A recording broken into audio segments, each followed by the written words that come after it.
O Supremo Tribunal Federal ouviu hoje também os depoimentos das testemunhas de defesa, aquelas indicadas pelo ex-presidente Bolsonaro numa ação penal que investiga uma tentativa de golpe de Estado depois da eleição presidencial em 2022.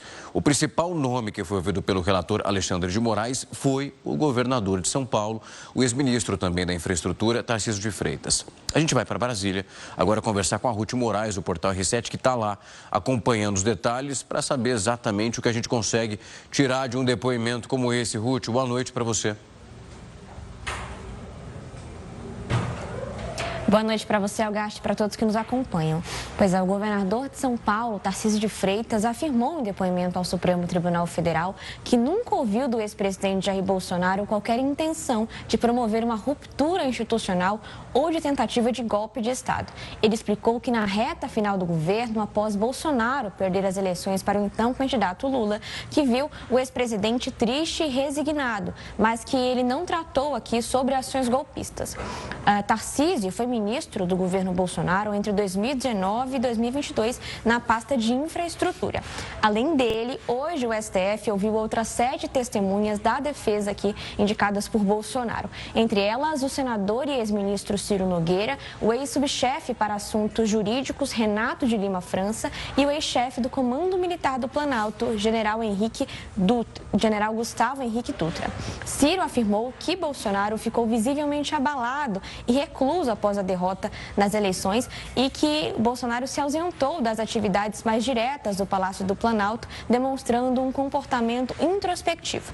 Ele disse que era difícil de manter reuniões com Bolsonaro naquele período porque ele se isolou. Ciro também declarou que o então presidente teria determinado que a Casa Civil ficasse responsável pela transição de governo para o novo governo do presidente Lula e que não houve qualquer resistência institucional. Além disso, que Bolsonaro nunca demonstrou a intenção de violar as regras democráticas. Já a França, que auxiliava Bolsonaro nos assuntos jurídicos, afirmou que nunca houve discussão sobre um plano de golpe e que não foi consultado pelo então presidente sobre algum mecanismo para anular as eleições de 2022. E Dutra disse que participou de uma reunião em 6 de janeiro com o então secretário de Segurança Pública do Distrito Federal, Anderson Torres, para tratar sobre a desmobilização dos acampamentos que estavam ali acontecendo em frente ao quartel-general em Brasília. Durante as oitivas de hoje, o ministro Alexandre de Moraes, que relata essa ação penal no STF, reiterou um pedido para que as defesas e testemunhas evitassem achismos nas perguntas e nas respostas para contribuir aqui com esse processo. Até o momento, o STF já ouviu 51 testemunhas nessa ação penal.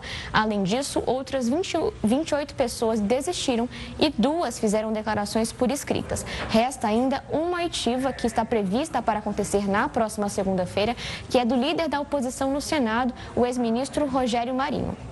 Algarte.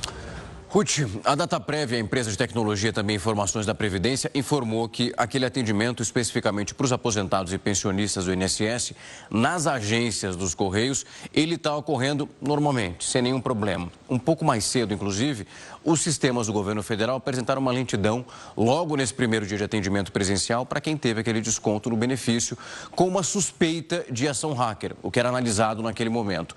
Já foi detectado o que justifica essa instabilidade? Em nota, a Dataprev informou que o sistema passou por uma instabilidade nesta manhã, mas que não foram identificadas aqui incidentes de segurança. De acordo com o ministro da Advocacia Geral da União, Jorge Messias, havia uma possibilidade de ser um ataque hacker, mas ele explicou que essa instabilidade aconteceu em todo o país e que, apesar disso, o atendimento foi restabelecido aqui a partir das 10 horas da manhã. Os Correios também informaram que a instabilidade se deu pelo grande número de acessos pela manhã, que foi entendido como um ataque de segurança. Para a gente lembrar, as agências dos Correios começaram nesta sexta-feira a atender os aposentados e pensionistas vítimas de descontos indevidos do INSS. A medida foi adotada para atender ao público que não consegue acessar aqui o aplicativo Meu INSS ou aqui fazer um telefonema para o número 135 a fim de pedir aqui um reembolso aqui desses desvios e serem ressarcidos. Ao todo, mais de 4.700 agências foram habilitadas em todo o Brasil. O telespectador que está nos assistindo e quiser também ir até uma agência dos Correios, pode acessar o site dos Correios e conferir a lista completa de todas as agências habilitadas. Messias também disse hoje que o governo federal vai usar recursos públicos para devolver o dinheiro a essas vítimas de descontos indevidas e que posteriormente os valores voltarão aqui aos cofres públicos a partir dos bens bloqueados das associações envolvidas neste escândalo. O ministro também disse que o governo deve apresentar na próxima semana um calendário com os pagamentos para essas vítimas da fraude. Além disso, que o governo não tem um número exato do valor que vai ser devolvido aos aposentados e pensionistas. Ogarte, volto com você.